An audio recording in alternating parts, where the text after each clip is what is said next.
On today's episode of Legitimate Targets, we are joined by Artem Dmitriuk, a former member of the Ukrainian parliament, the Verkhovna Rada, since 2019.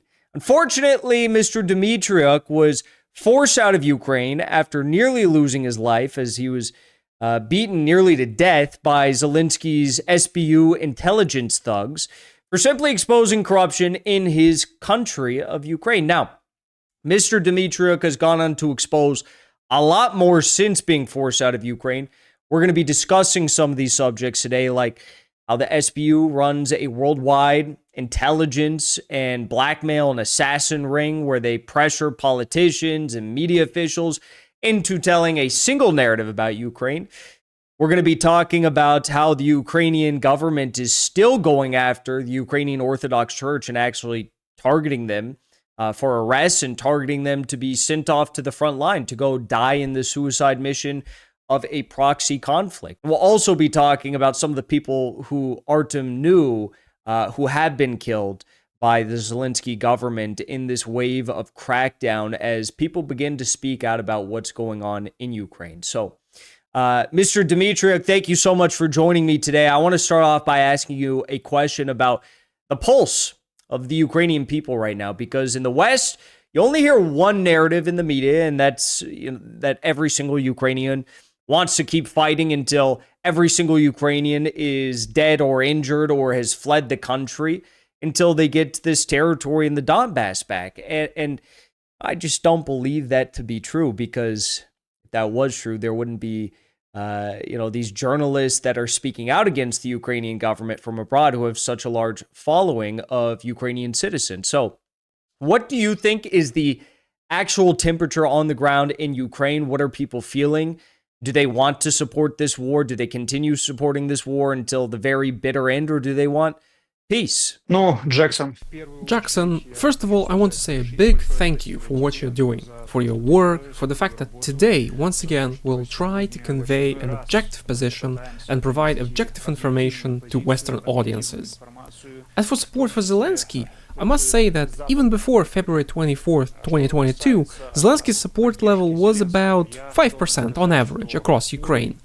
Even back then, I went to rallies, I stood out in squares, in front of government buildings, and demanded the resignation of Zelensky and the Ukrainian parliament. We demanded this because even then Zelensky had not fulfilled his promises and had not done the work that needed to be done.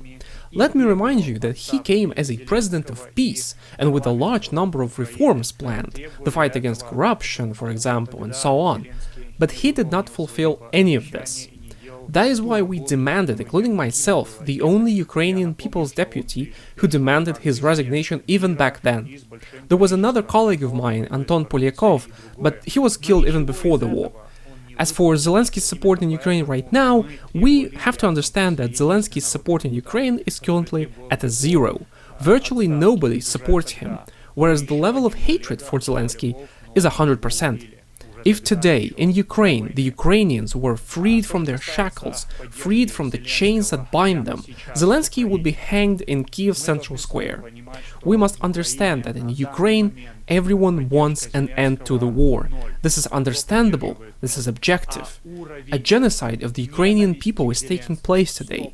Therefore, today I can tell you with complete certainty that Zelensky's levels of support within the country is zero. People simply cannot express this, cannot say this out loud. Therefore, everything else you hear about Zelensky's level of support is nonsense and is untrue. I want to mention this. Last week or so, I debated a Ukrainian member of parliament, current member of parliament, Lesia Vasilenko, who claims to be an opposition member of parliament to the Zelensky government. But if you look at their Twitter, it's exactly the same. And this member of parliament, Vasilenko, she seems very upset with Donald Trump. Not upset in the way I am, because I feel like Donald Trump is not doing enough for peace.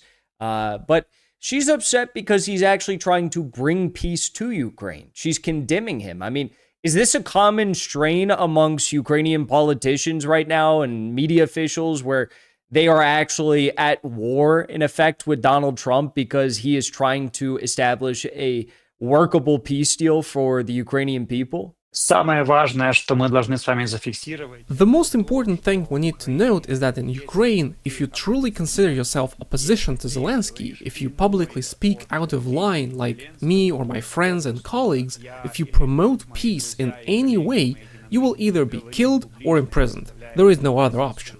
There is no opposition left in Ukraine. As for Trump, well, it's very simple. We, the citizens of Ukraine, and my colleagues are looking for any way to bring peace to our country. It is also important to mention that, for example, as soon as I spoke about Zelensky's corruption, abuse of power, and other crimes, I was immediately placed in the cellar by the SBU, Ukraine's security service, and before that, they attempted to kill me. Later down the line, Zelensky tried to have me killed once more. As soon as I began to perform my duties, as soon as I started doing my job, I was immediately being persecuted. They tried to have me killed 3 times in Ukraine, and once they have already planned to do so in London.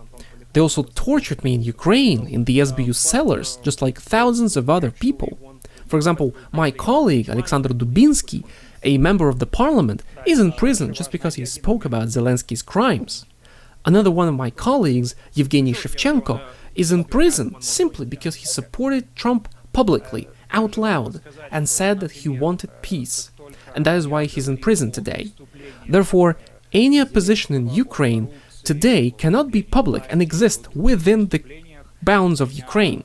It is either in prison, abroad, or already dead. Now, you mentioned corruption there. You said that you were trying to expose this corruption in the Zelensky government. What exactly was going on before the SBU thugs from Zelensky's office came to extrajudicially hold you accountable by taking you to a basement and beating you nearly to death? Да, важно отметить, что It is important to note that I have quite a lot of support in Ukraine as I carried out my activities defending the rights of a large number of our citizens in our country.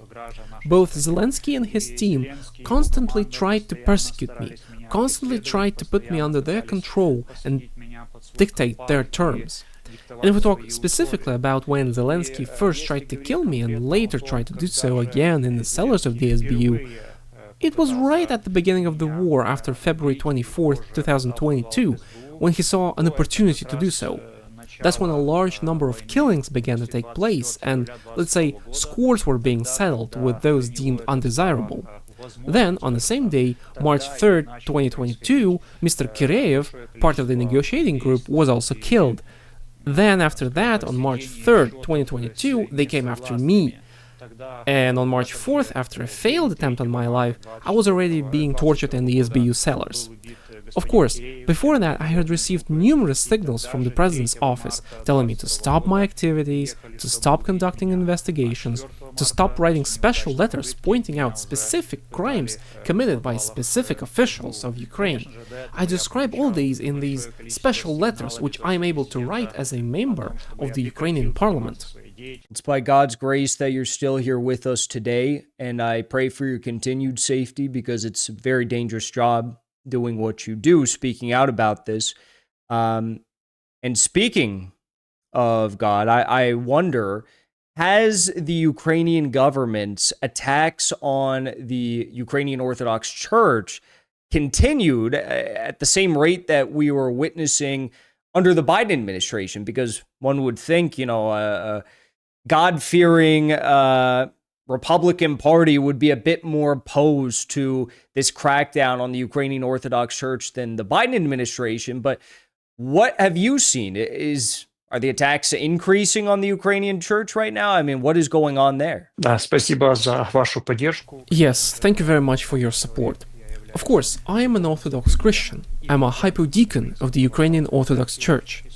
And, in fact, one of the key reasons for Zelensky's persecution of me is my position in our church and my defense of the church in Ukraine, as well as my public statements in defense of it and my technical capabilities to defend our church. As for the Orthodox Church in general, it is the largest religious organization in Ukraine, and it is important to say that what we see is a systematic effort to destroy it. And of course, the attacks have not receded since Trump came to power. For example, just recently, the primate of our church, His Beatitude Metropolitan Onufry, was stripped of his Ukrainian citizenship. Arseny, another pillar of the Ukrainian Orthodox Church, is still detained as we speak. He's being tortured for entirely fabricated reasons. And the persecution of our other priests and deacons continues.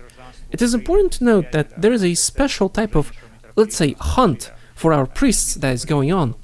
They're being hunted by the Territorial Center of Recruitment and Social Support as part of the so-called mobilization. They're being hunted, grabbed out on the streets, regardless of the circumstances. Then, after that, they're taken to the SBU cellars where they're tortured. And after that, they are either sent to the front lines or charged by SBU officers with fictitious charges.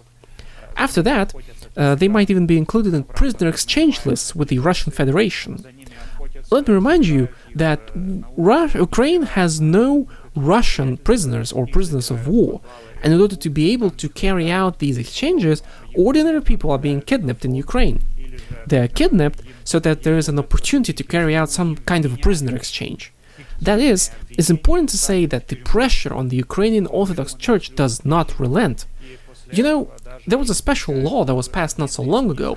I spoke out against it in Parliament. That law bans our Orthodox Church at the legislative level. The persecution does not relent. It happens every day in the country. There is persecution, murder, torture. It happens every day and only intensifies. But it is important to say that no matter what methods the authorities, first Poroshenko and then Zelensky, use against our church, against our Orthodox faith, it is impossible to defeat us. Because we are the truth, we are righteousness incarnate, and our Savior and Lord Jesus Christ is still with us. The only good thing I can say about anything that you just mentioned is that we know anyone who fights a war against God will never be successful. And that is exactly what Zelensky's doing right now. So I pray for everyone who's being targeted, specifically the Orthodox Christian community who's being weaponized, being sent off to the front, being used as pawns in this, in this chess game as Zelensky sees it for his POWs. It's sickening. But one thing that I can remember from looking at the history in 2014 when this conflict began that I found very interesting is that when people were picking up arms to fight for their sovereignty and fight for their history in the Donbass, you had communists and you had Orthodox Christians, two groups that had previously throughout history this division had been exploited heavily between them. And you had them fighting together there.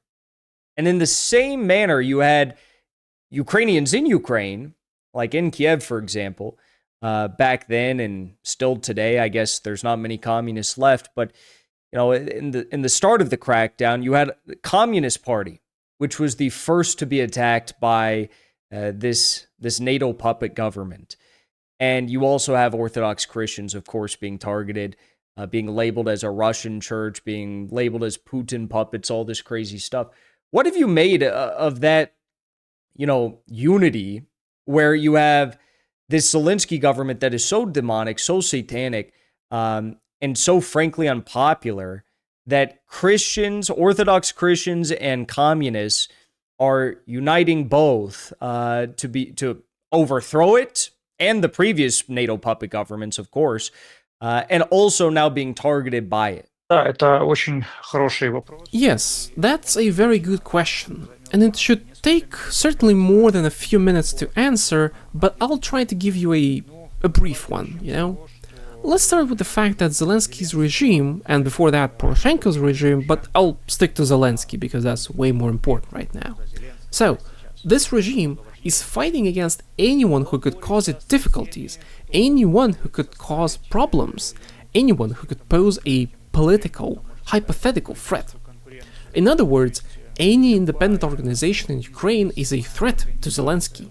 Simply put, anyone who refuses to obey the regime is automatically regarded as a threat. Therefore, of course, they are trying to fight them in every way possible. But today in Ukraine, this has led to one thing and one thing only. more than 80% of Ukrainian citizens support peace. They advocate for peace. They want peace. Today, more than 80% of Ukrainian citizens would support a hypothetical party of peace, and those politicians who could support and advocate for it. Therefore, it's no surprise that groups with drastically different ideologies have united to achieve the same goal.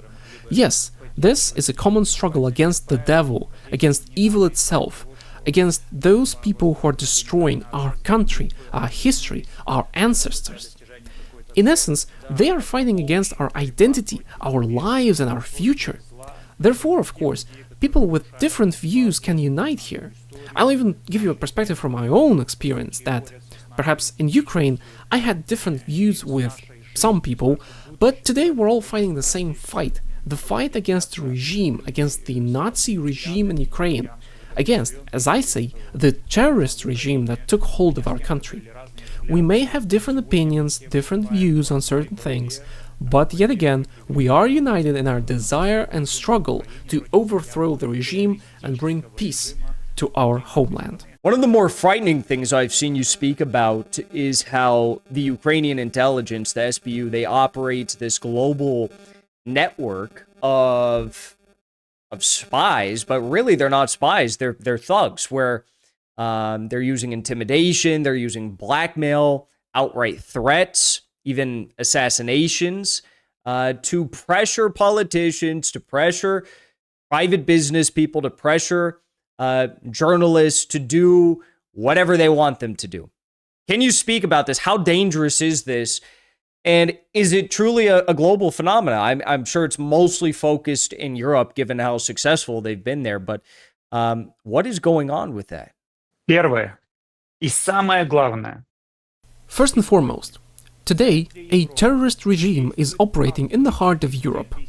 I've spoken about this many times, and I even called on world leaders to recognize this as it is, to recognize Zelensky and his regime as terrorists.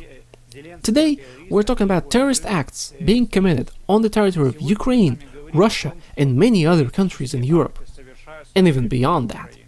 Today, hundreds of murders are taking place of various people, famous or otherwise, just ordinary people who participated in Ukraine's political life, ordinary people who could have been witnesses to Zelensky's crimes, or could have been investigating them, or could purely theoretically have prevented his usurpation of power and the strengthening of his terrorist regime. We are all witnesses to this. Let's start off with me. Once again, Zelensky tried to have me killed. I am a member of the Ukrainian parliament, and 3 times on Ukrainian territory I had an attempt on my life. I was tortured in the SBU cellars, and once he even planned my elimination in London. Just think about it. They planned to have me killed in London, in another country. This was done, and I know it, by Alexander Poklad, one of the SBU department heads. And it's also important to mention that several such attacks have been carried out in Spain, for example, in recent months. Andrei Portnov, a very influential political figure in Ukraine, was killed in Spain, simply shot dead in bright daylight. Then, more recently, Andrei Parubiy, a current member of the Ukrainian parliament and former speaker of the parliament, was killed in Ukraine. Just got it. And just a couple of days ago in Dubai, Poklad, I'll remind you, a Ukrainian security service employee who was planning my assassination. So Poklad arrived in Dubai and just kidnapped another Ukrainian member of the parliament who knew about Zelensky's serious crimes against Ukraine and the entire Ukrainian people. Their terrorist activities are now spreading throughout the world. It's global. These can be murders or just influence, as we see today in the example of, again, one of the MPs who was simply kidnapped from Dubai and brought to Ukraine. This member of the parliament knew about Zelensky's crimes. He had certain records, and I still hope that they still exist, where Zelensky's crimes are being described. And these are just a few cases I just mentioned, but this happens all the time, all over the world. So, return to your question, how serious is this? It is quite serious. It is a threat to the national security not only of the countries surrounding Ukraine, but of the entire planet. I will never tire of saying that Zelensky today, the collective Zelensky and the groups that support him, are a threat of a major war that could be between the West and Russia today. Artem, I have one last question for you, and thank you so much for your time. You look at this offer that President Putin made over the past week or so, where he said, Zelensky, come to Moscow. We'll give you full security guarantees. Whatever is needed, we will provide it. Presumably, that could mean third-party countries even providing his, security. And this will be an opportunity for real negotiation, not for surrender. Zelensky rejected that request, which I can't imagine reflects well on him and the halls of the White House, but it's to be expected because Zelensky's still talking about 1991 borders, Crimea, arresting Putin, holding him accountable, whatever that is supposed to mean. So, obviously, this is the big question, but do you think that peace can be achieved while Zelensky is still there in power? And are you surprised that he's lasted that long? Because I know a bunch of people try to make jokes about Zelensky and he's a clown, and he is a clown. That's true. But, under Western leadership, under Western tutelage, I mean, he's really just a puppet. But I mean, he really is an effective leader in the sense that he has maintained his grip on power at the expense of literally everyone and really a lot of people across the entire planet. But he has done that. And I think that is something that most people did not expect to last that long. And he's done that. So are you surprised by this? And do you think it's going to last any longer? Do you think it can? Do you think peace is achievable while he's there? Первое, что же касается очень важного. We have to understand that peace with Zelensky is impossible. It is important to note here that it does not matter whether it will be Zelensky or someone else, such as another military or war leader of the so-called war party. Peace is impossible while this idea, this direction, this vector of movement is still in force in Ukraine, period. Zelensky's logic is escalation and war.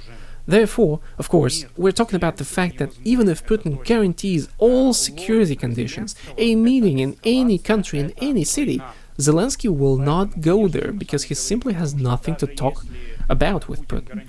He cannot talk to him. He is not an independent political entity. Zelensky is just another in the myriad of employees of a private military company known today as Ukraine. That's what Ukraine's been turned into, a stick to beat Russia with, to weaken it. Therefore, it is impossible with Zelensky in charge. This is only possible when more or less legitimate processes take place in Ukraine, such as elections, the establishment of a temporary government, for example. And then the new government will be able to build new relationships with Russia and Belarus.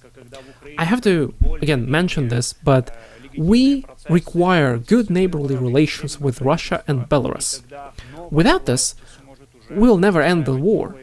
We need to find common ground with Russia and Belarus. This is our task as people who today represent and pursue the national and state interests of our country, who think about Ukraine's future. This means seeking ties and cooperation with the Russian Federation. This is just logical and correct. There is no other way. Do you understand that?